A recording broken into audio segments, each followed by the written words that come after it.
So I think we may start. What do you say? So welcome everybody. It's a pleasure for me to moderate this webinar, which is entitled "Building Bankable Low Carbon the District Heating Projects." With me, we have I am Giulio Ferla from Politecnico di Milano, a researcher in building physics, and I will moderate this session. With me, we have Ian Walter from AGFV, Charlotte Owen from Emico, and Alice Denari, also from Politecnico di Milano, from the energy department. Just few information before starting. So this webinar is organized as part of the replication program of the LIFE project support DHC. Yes, the webinar is being recorded, and the recording will be available on the website you see here. And at the end of the webinar, you will also get all the reference to access the replication hub of Support DHC and all the other links of the project. And during the webinar, during the speaks of my colleagues, there will be the possibility to make a question in the Q&A box, which you should find on the panel below in Zoom. If you don't see it, because sometimes maybe it's not visible in the first panel, you should probably be able to click on the three dots on more, and then you probably should find. You are free to do all the question you want, and then we will discuss it in the last 10 minutes of the webinar. So I think that's all with the information. I will now introduce the first intervention from Ian Walter. And so Ian is a trained geographer who worked for 10 years in the energy department of the German Institute for Urban Affairs. His work is focused on the supporting municipality, particularly in the fields of climate mitigation, energy, and the heating sector. And during this time, he organized, facilitated a great number of seminars, enabling municipality to exchange knowledge and learn from one another. Since 2024, Ian has been self-employed, and from summer 24, he started to working in the AGFV company and actively on the support DHC and the skill for DHC project.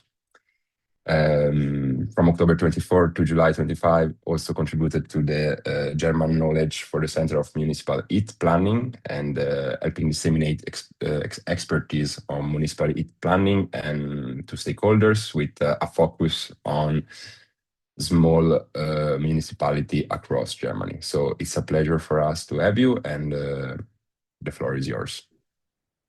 Thanks, Giulio, very much for the nice introduction. Everybody can hear me good? Yeah, cool. Yes, you can go. Thank you. So when you looked at my title before, it was Municipal Heat Planning, but Lara and me, we talked about it again, and we said, okay, we have only 15 minutes, but we will talk about municipal heat planning and transformation planning. So it will be a bit quick and dirty, of course, but I think it's worthwhile to look at the two planning concepts.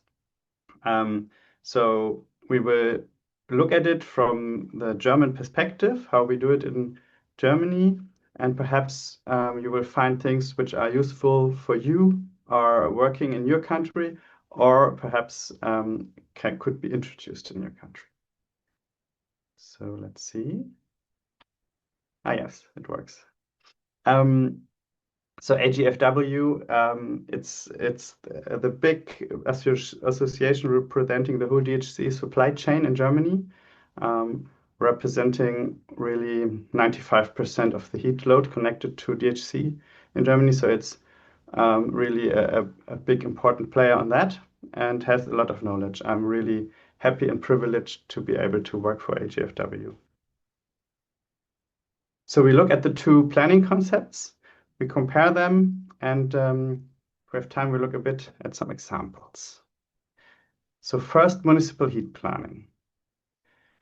It's all about mapping, of course, and it's something the municipality does.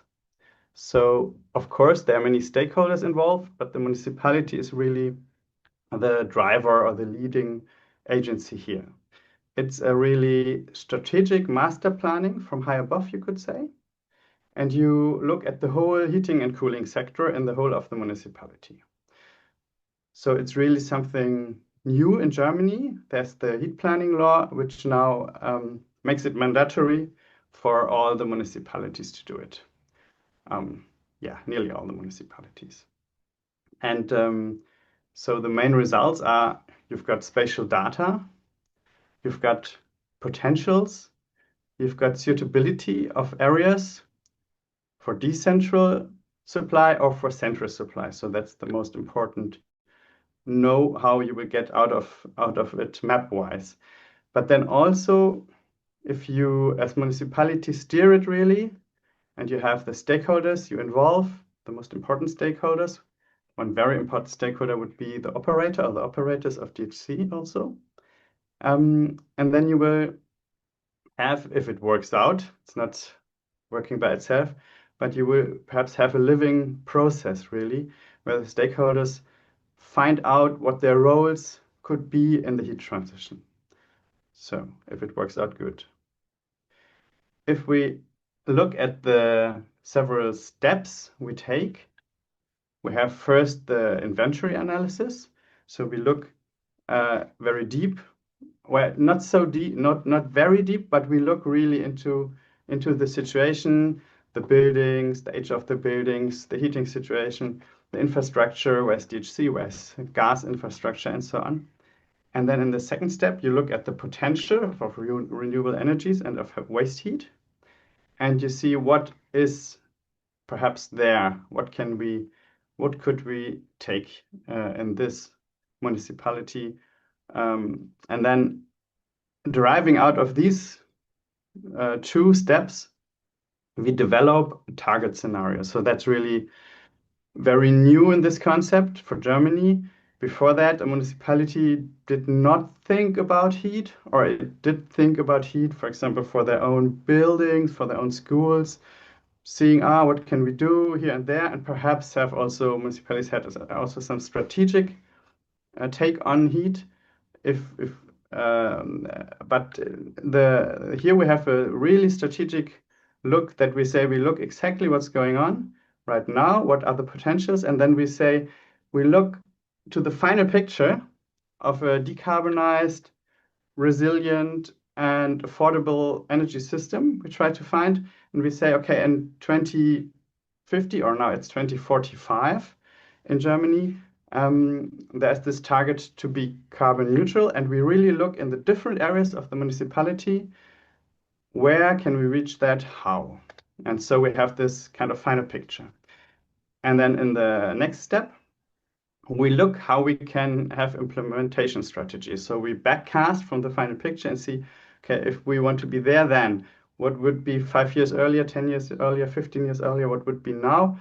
So, and what are the most important measures to take right now? And then this is a revolving process. So every, for example, 5 years, we look at the situation again and we see what did we achieve, what has changed perhaps, where does the potential situation look different, and so on. And so we revolve the process. So in the end, we have, if it all works good, a living database we can use as municipality on and on. We have a master plan and we have a living process. So if it works really out very well. And the situation in Germany now is that we have half of the municipalities have started the process already. The bigger one are supposed to be ready and finished with the situation, with the first planning by mid of this year. And it looks really good because the 80 biggest municipalities, comprising a big amount of people in Germany, they're like over the half of them have finished already. 32 are nearly finished, and only three we are expecting a delay. So if we look at Denmark, for example, they are working with this method, not exactly like this, but more or less for many decades. For Germany, it's a new situation, and I think it's got a big potential to make the people and the municipalities very aware about their possibilities. So now, what about transformation planning? Because of time, I will just jump a bit over this slide. In Germany, of course, we have many DHC systems. We have many kilometers of network. It's a huge DHC market, and there is quite a lot of renewables already if we count waste heat and incineration waste heat. If not, it's not so much yet. So there's a big, big amount to be transformed still. And the DHC transformation planning shall help to do this transformation really. The transformation planning is not performed by municipality, but by the DHC operators themselves. It's also mandatory through the heat planning law. And it's in contrast to municipal heat planning, it's really an investment planning. And in Germany, and that's really something very important, it's also aligned with a very important funding opportunity called BEW, where the operators who do a transformation plan, they can really get funding partly for the measures, for the very expensive measures they take to decarbonize and widen the net. So it's also a master plan. It's also looking for the final picture and backcasting, but it's investment planning, and it's really going much more deeper into the feasibility and into the net. So in the municipal heat planning, if you have an area which is supposed to be a central area, and then it will be DHC, but it doesn't mean it will come here. It means probably this is an area for DHC. In transformation planning, it's different. Then we say, okay, we are really trying to widen, for example, this net to this area, and also we need to transform it, of course. So the main results, where to grow and densify, how to become more efficient, and then the phase out of fossils, and the investment planning and the measures for the renewable energies and waste heat. So there are some more slides on that. I will just go a bit quick because of the time, but this is perhaps important that in the subboard DHC project, we have several tools you can download from the EHP website. And the very tool number one is a document we have translated and changed a bit, that it's not for the German situation anymore, but for the international situation who wants to look into how we do it here with the transformation planning. And there you can see the headings. So you will also see here that the steps are really very close to the steps of the municipal heat planning, but of course much more going deeper into the net situation. Yes, this is a different way to look at the same thing. So we go through the 4 steps, like explained before. And another way to look at it would be like this, be like a timeline, where we look at the final picture and the backcasting, what needs to be done, when to go to that final picture. So we have the state analysis, we have the generation portfolio, what's there, what needs to be built up. And then we have the measures on the net side. Sorry, this is German now, there in the picture, but Maßnahmenpakete Netz, so that's the measures on the net side, where we have building the net bigger and wider and more dense, where to perhaps we are able to reduce the temperature, and so on. So this looks really fine and easy. Of course, it's absolutely not easy. It's a really tough and big job. It needs a lot of thinking, a lot of money for the plan, but then, of course, for the investment to really do the measures. And for the comparison, I have, I think, said everything which is on this slide already, but you have it a bit on one slide again. So we look at the left side now. We have the municipal heat planning and the transformation planning, which are really, in a way, similar in their take on how they go through the steps. But of course, the DHC planning is investment planning, goes much more deeper into the situation, and we will see then really where the net can go. Perhaps also there's a planning we can do if there's no net yet. So if there's a new operator who starts a new net, he can also get help by the funding to really build up a new net. So, okay. Perhaps we look just really shortly into the examples. What I want to show by the examples is one thing.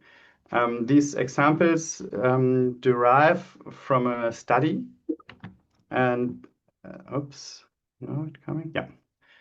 The study is so old that the German highest law didn't rule in that time already that it needs to be 2045 to be climate neutral. So that's 2050 still there. But now it's 2045. And what I want to highlight just by this, I will show you like 6 final pictures, you could say, of transformation studies. And what they show is that while, and this goes for municipal heat planning as well as for transformation planning, while we have the same work on how we go through the steps for each and every municipality and for each and every operator, we have a really highly individual and different outcome. What's the final picture? Because the potentials are really different in every place, and the situation of the stakeholders is different. So we have the smaller municipality of Spremberg, where it's planned to have a big seasonal storage. We have Großkotzenburg, also small, where there is supposed to be a big heat pump in the river. We have the really big city of Aachen, which where the plan is to have a lot of waste energy and waste sludge incineration energy. We have also the known city of Karlsruhe, where there's a known geothermal potential, which should be used also, among others. Chemnitz in the east of Germany, a really big net really also, where several renewable and waste energies should be used, but also big potential, that's the plan at least, by an air heat pump. And last but not least, a really very, very big net, that's Hamburg. And you see the final picture shows that there are many, many different sources we need to jump into to have this net fully transformed to a carbon neutral net in 2050, 2045 if we manage. Of course, this looks all very easy on the slides. It is not, as you know, but still, I think something really, yeah, perhaps revolutionary is a bit strong, but something really important by these plannings is that we look at the final picture, that we have the side far, and then we can go back and see what can we do now, what are the next steps. And of course, we will see what works and what doesn't work. But then we have the picture, we have the big aim, we can get the stakeholders together to work on the things. So some last key points. I would like to stress that municipal heat planning is really crucial also for the DHC development, because it really, if it's done right, it gives orientation to citizens, to the administrations, and to all the other stakeholders. And it can go hand in hand with the heat suppliers' transformation plans then. If it's done good, it will lead to many newcomer municipalities also who didn't have DHC yet, and they see, okay, perhaps we need it now. And those really need intense support. So also, Germany is a big market. There's a lot to do in Germany still. Then it's really a long-term process. We have really huge challenges. As I said, this looks nice in slides, but it's tough. It's really high investments who are needed. And the financial support is really important. And it's really important to have a stability of framework conditions. And we are really happy in Germany for this BEW program, but also the stability could be better. Like the new government is also doing things now. We can, in the little time, don't talk about it, but which is really difficult also for the DHC situation. So if we do transformation planning, we can have really a cost estimate, and we have more reliable look on where we can really what we really need also financially. Of course, also in Germany, there are many regulatory obstacles, and we need to tackle a lot of them to really manage what we had in the final pictures here, what we saw there to really realize that. Finally, perhaps, well, local acceptance for DHC is main key. That doesn't come by itself. So yeah, it's based, of course, on price, but then also on confidence. But that's from my side. And the Q&A comes later. And thanks a lot for your attention. Yes, thank you very much, Ian. If you have a lot of regulatory issues in Germany, you should come to Italy. And no, but thank you very much. I think this, as part of also the Support DHC project, it was a very nice example for us to have these documents and to see how Germany, which is, I mean, has a great penetration of district heating and cooling, is moving a bit pioneeristic, I would say. So thanks again for this and for this presentation. Thanks. Yes, I mean, I will remind for the attendees that we will make a Q&A session at the end. I also have some question actually. And so please use the box, the Q&A box to send your question, and that will be addressed at the end of the webinar. I will now maybe move on to Charlotte, which is giving this talk about the developing on heat networks at a scale. So Charlotte is the growth director at the heat networks investor, developer, and operator in Amico. And she is responsible for finding new places to invest in heat networks and bringing on more connection to make heat networks bigger. To deliver Amico plans to invest 1 billion in heat networks by 2013. So Charlotte also looks after Amico's community engagement, policy, and public affairs. So please, Charlotte, the floor is yours. Thanks so much. Hi, everyone. I'm Charlotte. And as Julia said, I'm the growth director at Hemico. I've just been sort of going through the attendee list on LinkedIn, finding out where you all work. And I think we've got a kind of mix of some local authorities from Scotland, some researchers, consultants, advisors, and probably some that don't fit into that category.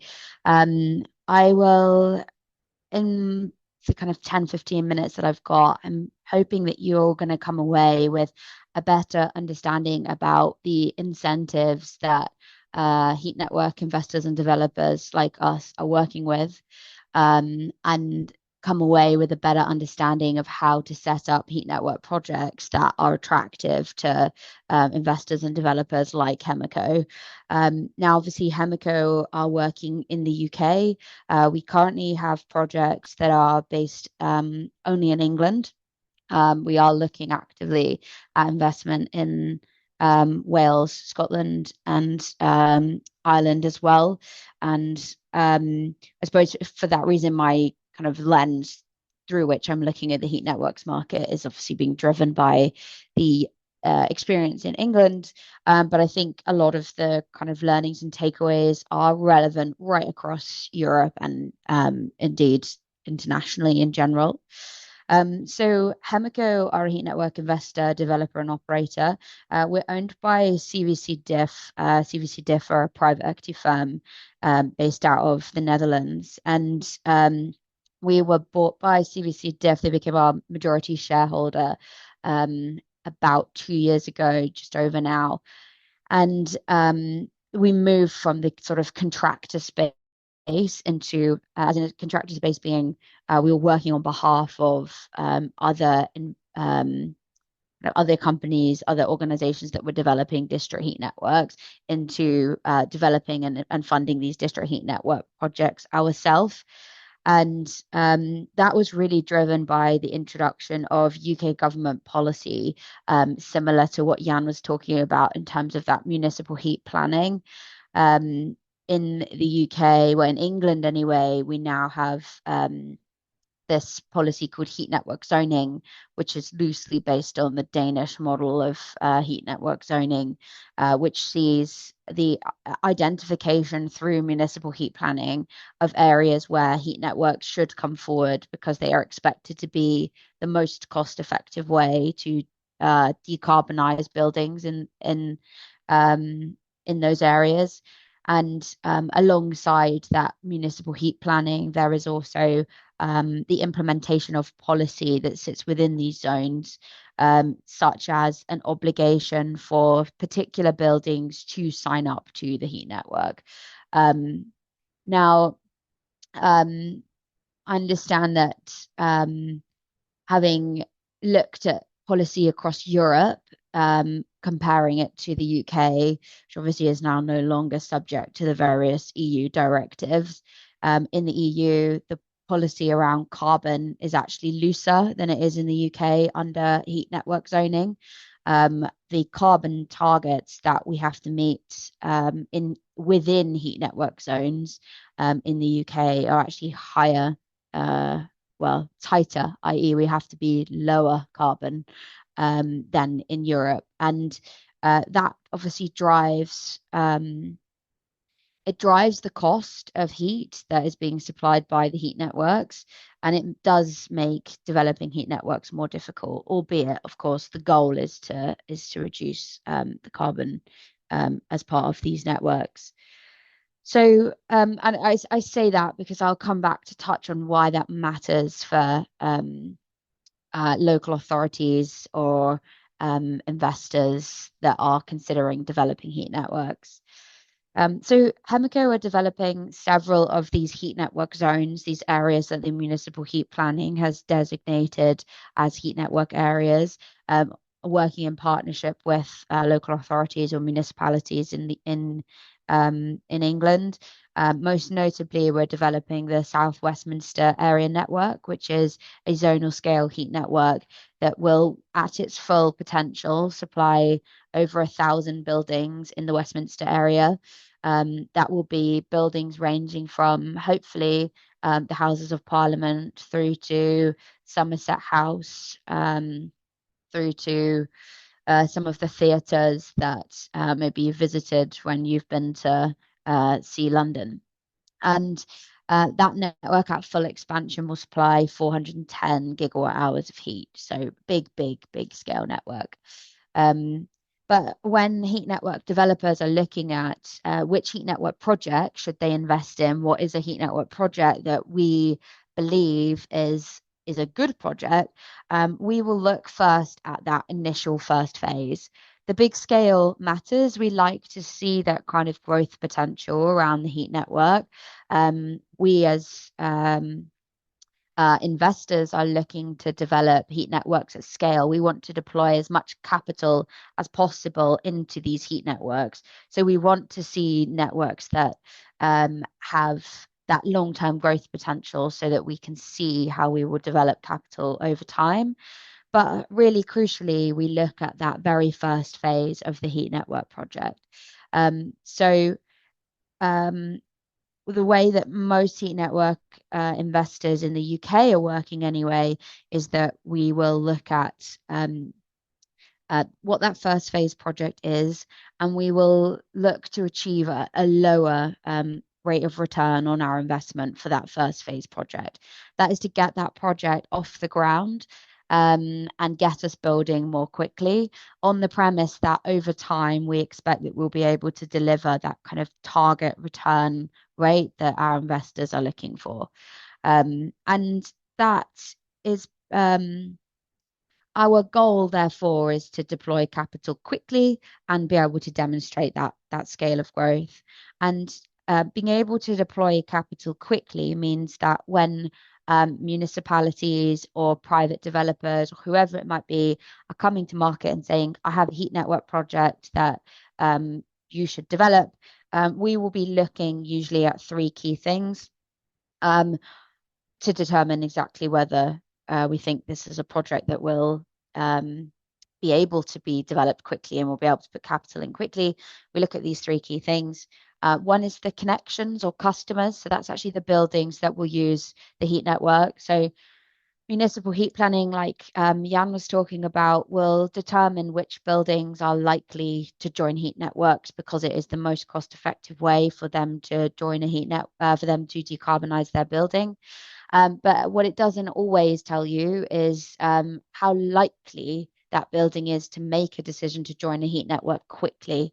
So we will look at things like what are the ESG incentives that that building has? You know, who owns that building? Is it is it a company like IKEA who are kind of famously trying to drive sustainability as part of their practices? They're installing heat pumps and district heating connections right across their portfolio of buildings. Are they a building that is owned by an investor that has an ESG target as part of its fund? Have they made an institutional commitment to actually decarbonize? Have they got SBTI reporting that they need to deliver upon? And we will look at what is the realistic likelihood that a building or a set of buildings will join a heat network. And this really is the most difficult thing in the UK is finding customers of heat networks. In the UK, our electricity price relative to our gas price is very high. It's about 5 to 6 times the price of gas. Because our carbon thresholds are so tight, i.e., we need to be very low carbon, it means that our heat networks are being generated with electricity. We can't put as much gas into our systems anymore. And so we need to find buildings that are willing to pay for low carbon heating and that can be difficult. And so one of the biggest things that local authorities or municipalities can do is actually commit the buildings that they control, that they own, to joining the heat network. And this is something that the market in England certainly is kind of moving to increasingly. Local authorities are realizing that to create an attractive project, particularly outside of big cities, they need to actually commit their buildings to joining that heat network. The second thing we look at then is heat sources. So that's where is that heat actually going to come from? In some areas of the UK, this is really simple. For example, you might have a data center or an energy from waste plant incineration that can supply heat. In dense urban areas like in Westminster or in Birmingham or big cities, it can be more difficult to find sources of waste heat or locations where we can put heat pumps. And so having a clear view of where that heat is actually going to come from is very helpful. And if you are a municipality or local authority that is bringing forward a heat network that is relying on a heat source that's a third party, so that means heat from a data center and energy from waste plant or something like this, it's important to us that we see that engagement has actually happened with those heat sources. If your heat source is something like a river, the air, something, an ambient source of heat that is less reliant on third parties, then we'll really be looking at things like have you actually identified some land where a heat source can be placed? For example, it's been really helpful at we have a heat network project in Old Oak and Park Royal, which is in West London. This is a massive regeneration area in London, and the local authority there has actually given the project an area of land on a peppercorn lease. The third and final thing that we'll look at then is local authority support. Clearly, local authorities or municipalities have an important role to play in heat network development. They are usually the highways authorities. They look after the roads that we are going to need to, in many cases, dig up. They control the planning process, so allowing us to actually build buildings in these areas. And they obviously have an important role in engagement with stakeholders in the area. And so we will want to see quite clearly that the local authority is behind the heat network project, that you've thought about engagement across the local authority area. So those are really the three kind of key things.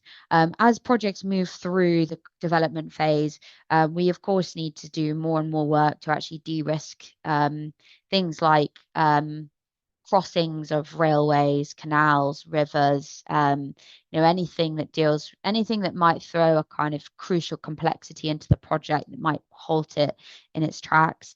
So any work that's done up front to actually de-risk how you would do things like in Westminster, we need to cross the Circle and District line, which is part of the London Underground. We've had to do a lot of work to figure out how that will actually happen. For us as an investor to do that work and spend all of that development funding up front before we've closed the project, we need to have that view that the project will reach a close. And that's why those three things, the customers, the heat source, and the local authority support are the three key things that we will look at. If we can see that those three things are there, then as an investor, we'll be very happy to put development funding in to develop the projects, de-risk things like those complex crossings of railways, roads, canals, engage that complex stakeholder environment, and ultimately bring that project through to final investment decision. Thank you so much, Charlotte. Also very, very interesting topic.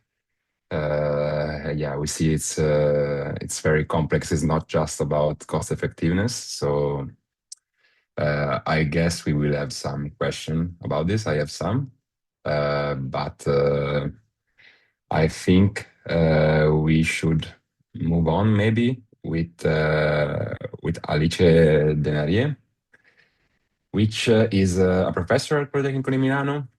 She's expert in renewable-based district heating, and yeah, she's a building engineer with a PhD in energy, and research activity in Politecnico di Milano inside the Relab group in the energy department deals with the analysis of district heating and cooling networks and integration of renewables with focus on their dynamic simulation and modeling. She's working in several national and international projects, and also, of course, for academics, her activity also includes teaching in building physics and thermodynamics course. Her presentation is about optimizing low-grade heat and some insights from Italy. So, please, Alice, the floor is yours. Yeah, thanks, Giulio. Many information, so there is no need to present myself additionally. Yeah, so today I'm very happy that we have organized this inside this Support DHC project, which is a project that aims at supporting operators in this, let's say, complex challenge of getting to decarbonization. So very, very quickly, the project aimed at quite fasten the implementation of renewables and waste heat. And always, I think the light we look at the end of this road is the compliance to European Energy Efficiency Directive, so the standards, challenging standards that this directive has set.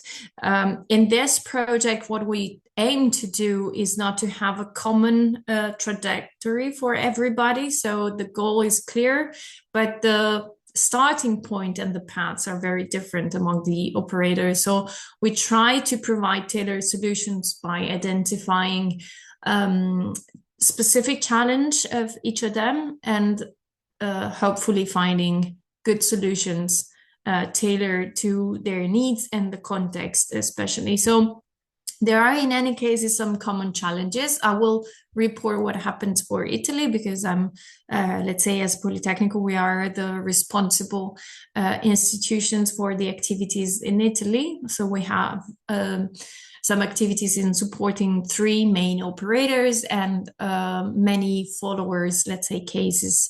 The starting point of this decarbonization journey for the operators are different. So there are fully fossil-based cases, and there are operators that have taken already some steps towards decarbonization. So the starting point is different, but all what is common is that we are facing a challenging, let's say, situation in which the objective for European directive are clear, but there has been no implementation at national level. So the rules are very, the rules of the game, let's say, are quite unclear still. So there is a framework, there is very uncertain, that makes difficult to take, let's say, definite choice. So what we want to do in this project is to provide the companies with a portfolio of solutions that are, let's say, ready on the table when rules have been defined. Because what I mean rules, the objectives are clear for the Energy Efficiency Directive, but there is still an ongoing discussion not clear on what is the definition of waste heat, so what can be accounted for, what not, in which fraction, and especially the economical and financial framework is very unclear because there are still some residuals of tax reduction and somehow subsidies for cogeneration based from fossil fuels that on the other side needs to be phased out. But there is no absolutely clear picture of what will be subsidy scheme for renewables and waste heat for these reheating operators. So that makes it a little bit difficult to, let's say, as I said, go for the most economical and feasible choice, while from the technical point of view, it's easier if you want. So what has been our, let's say, process, the steps, main steps we have had? First of all, building a, let's say, strong and robust benchmark model. So we have analyzed the system and we have modeled the importance of modeling them, and to have a clear idea on how the system behaves will be a little bit my, let's say, core point in all the presentation, because it has revealed a lot of important insights. Then the second, but I would say parallel step, was to map. So importance of mapping. And in the Energy Efficiency Directive, there will be also this municipal heat planning.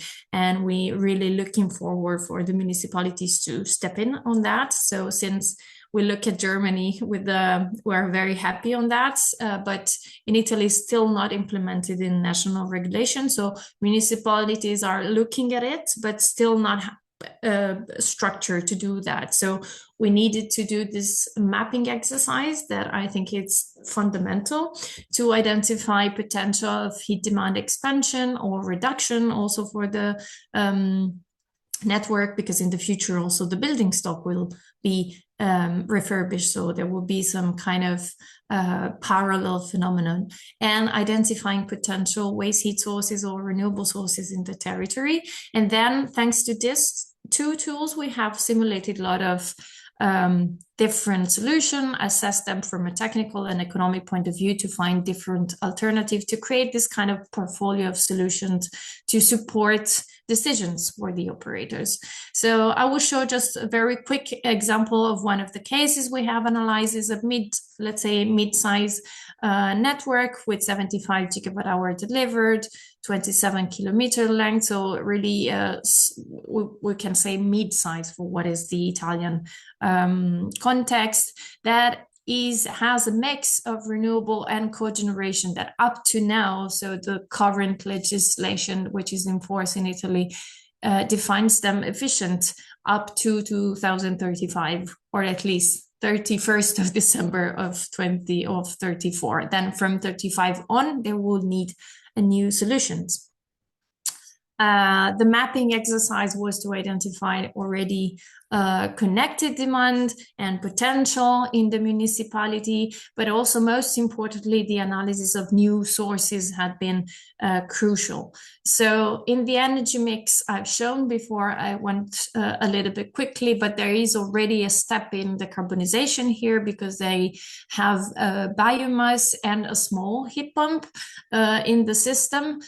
So we have looked on, especially our effort was to identify potential waste heat process in industry, but like in many other mid-sized towns, industries are not available or they are very, very far. So this mapping exercise, what has revealed is that in all the northern, let's say, areas of Italy, there's a lot of potential to exploit groundwater source.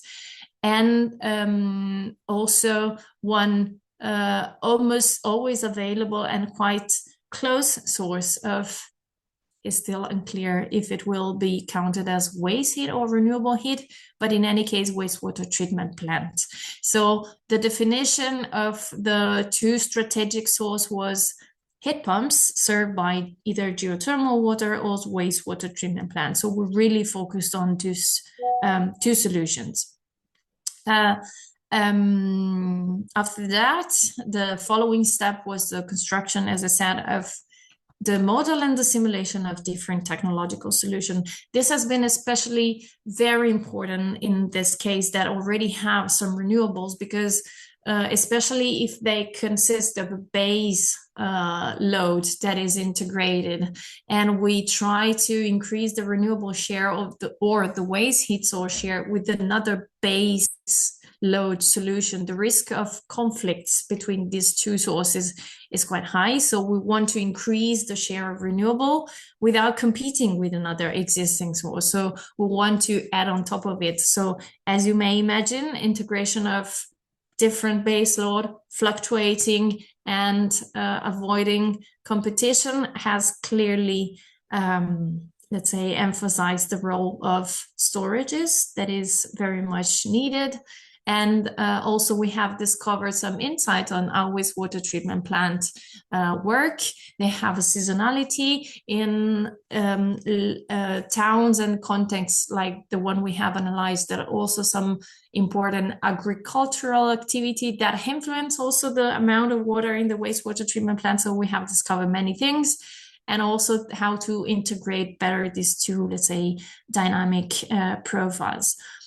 So going a little bit quick, we have analyzed a lot of solutions, integrating only a wastewater, only a heat pump at the wastewater treatment plant that increase, let's say, a fraction of 8% more of the decarbonized solution, adding on top of it a storage that has increased a lot, also the renewable share or waste heat share, and also we have analyzed also the inclusion of an additional cogeneration just to serve the electricity for the wastewater treatment plant, because at the moment electricity price for district heating operator is still very, very high because the taxes on electricity are very high. So one of the key solutions to make it economically feasible was to auto produce the electricity. So there will be the need to probably produce electricity on their own if the tax scheme for heat pumps is not changing. So there will be the need to integrate a cogeneration plant. that will make them, let's say, compliant up to 2030, 40. But from this moment on, the cogeneration source needs to be decarbonized as well. So additional challenges. So just to go quick and close quick, at the end, what we have seen that is crucial to have a mapping step, a modeling step that make really aware of what is possible and not. We try to optimize the existing assets of renewable, but let's say optimization, it's important, but it's not changing that much the compliance. So what we really need to look at is new sources. We have seen that wastewater and groundwater sources are very much available in that area of Italy, and the use of heat pump, it's definitely one of the strategic solutions, but still the economic sustainability of electrical system is very much a challenge because of the cost of electricity. So we wait for the subsidy scheme to come out, we wait for the new taxes scheme to come out, and we hope, let's say, for the best for the economic feasibility of this decarbonization processes. Thanks. Thanks a lot, Alice. I think it was nice also to see an example of activities that were carried out in support DHC project, and also maybe a demonstration that tailored solutions are needed, because yeah, probably going with another plant, the case would be really totally different. So we now have last 10 minutes for question and answer. Before that, there will be maybe a slide with some reference of the project, which I cannot see. Okay, this, yes. So we just wanted to leave you some references for the support DHC project and the replication app, where you can find, along with the tool that Ian was talking about in the first intervention, the other tools that we developed, and some case history on the case studies that we analyzed and supported. So I would now maybe start a brief session of question and answer. I have some question also, but I see there is one that was probably for Ian. So it's from Steve Smith. And he's asking, do the panelists have a list of the 5 megawatt and more district heating projects that are in advanced planning? Is there an association that tracks this project? I don't know if he was referring to just the German case or in general. So, but maybe Ian, also working in AGFB, maybe you know something more about.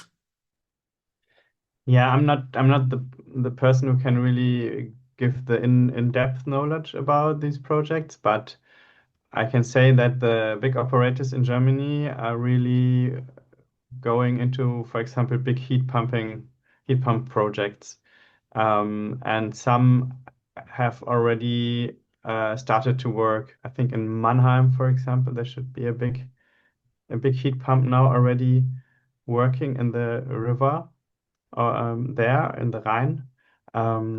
Yeah, but. And do you know if there are maybe some data sets, some publicly available list maybe of all these projects of district heating transformation plan? Okay. I can find out if there's a data set like that. Okay, maybe yes, you can directly talk with Steve Smith. So I also have a question for you, a brief question, and I just wanted to ask the connection between the two transformation plans, so the one at the municipality level and the transformation plan for district heating. So what is the ideal timing between You mean them? the timing aspect? Yes. Between the two. Yeah, okay. Theoretically, or ideally, you would have the municipal heat planning first, and then you would have this knowledge from higher above, let's say, but also with data already, and you would know which areas are probably suitable for DHC.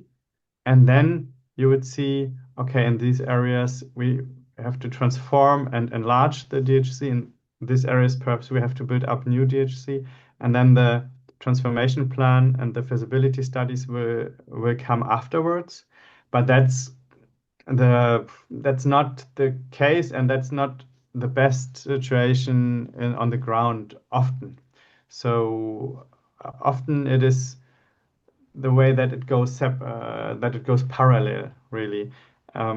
So you go with the one with the municipal heat planning, and at the same time the operators go for the transformation planning. This is much more effective to go at the same time, really. That's because the DHC projects, they need a lot of time. And so if you would not have municipal heat planning and say, okay, we wait till it's finished or started, it's not really the best idea. And also there are many cases where the feasibility study of the transformation plan is done without any municipal heat planning. Alice just had a case like that and talked about it, like where the transformation plan started without the base of a municipal heat planning. Yeah. Thank you. I have a question also for Charlotte as more curiosity. Because I mean it's not so common to be able to have a discussion with the investor side. So I was curious about, I mean, how do you find projects to be? I mean, it's people coming from you and saying we have this interesting project, or it's something that you do directly, like a screening of this project. And another brief question, like you mentioned that you of course you need to engage a lot the local authorities, but how are you engage citizens association or directly citizens, because I guess also in this project the private buildings, it's still an interesting share of the visiting. So Yeah, okay. So how do projects come about? They normally come about one of two ways. So one will be that a local authority will approach us and say, we have a project, we're looking to bring it to market, and they'll do that engagement early. And I would encourage every local authority to do that early. They'll engage us and say, this is the kind of very early feasibility stage of the project. We're thinking of taking it in this direction. What do you think? And we'll provide our feedback and input, and then watch the project and continue to engage through that feasibility until they come to market. Then they'll run a procurement exercise to appoint a heat network provider. The second kind of alternative way is that we ourselves identify a heat network project. So we do the early stage feasibility ourselves. We engage, a hospital, an airport, a university, some kind of big heat load, and then build a project around that customer. And then your second question around how we engage with citizens. So in the UK anyway, the vast majority of customers to heat networks are non-domestic customers, or new customers anyway, are non-domestic customers. With the exception of new developments, so new build housing, we're seeing a lot of that connecting. But the vast majority of our customers are non-domestic, so universities, hospitals, offices, and so on. And so our engagement with customers is really targeted at business to business, but we do still engage with domestic residents and communities because they are obviously hosting the heat networks. They're affected by the construction. They have questions about the operation, and over the next 20 to 30 years, we'll need to see those domestic consumers start to move on to heat networks. So we do a lot of awareness raising through events, through door knocking, through local press, by working with either organizations like local authorities or citizens kind of associations to help kind of build knowledge around what heat networks are, who we are, what we're trying to achieve. thank you so much. So I think we can take some brief minutes also because I see there is a question that probably is directed to Alice, but all the panelists feel free to answer. Should combined heat and power burning natural gas be promoted? Alternatively, can heat pump district heating scheme achieve the coefficient of performance of 5 that individual heat pump are able to achieve? So I think this question refers to the fact that as putting heat pumps currently in district heating system in a context of high electricity price is very challenging. So there will be no. On the other side, I would say that there's a significant need to support renewables. We have seen that in Germany for a project like this, there is a big support in the investment. What we wanted to do in this analysis is a little bit of a provocation that we also aim to show in policy tables, that if there is, let's say, not coherent subsidy and taxation scheme, is very challenging to go for decarbonization. What we are looking at as a research group as well is to find heat pump that works with high temperature. The critical aspect of COP in district heating system is that it's not specifically on the high temperature, but on the high temperature difference that there is in supplying in the district heating network and the source. So, for example, wastewater treatment plant or ground source have a very low temperature in comparison to what is needed. So we definitely look for also in other projects, for example, solution at in-depth geothermal energy or waste heat from companies that maybe are around, I don't know, 50, 60 degrees. That would be perfect. It's still a lot of work to do, but what we wanted to show is that it's definitely technically feasible, and we should go for the renewable and waste heat, because in any case, fossil fuel cogeneration will be required to phase out. So the alternative point that now companies are looking for is either to decarbonize them or to substitute with others also. No, definitely the trajectory is quite clear in phasing out cogeneration from fossil. Yes, thanks a lot. Also, stability of the temperature of the source is a big influence maybe also on the COP.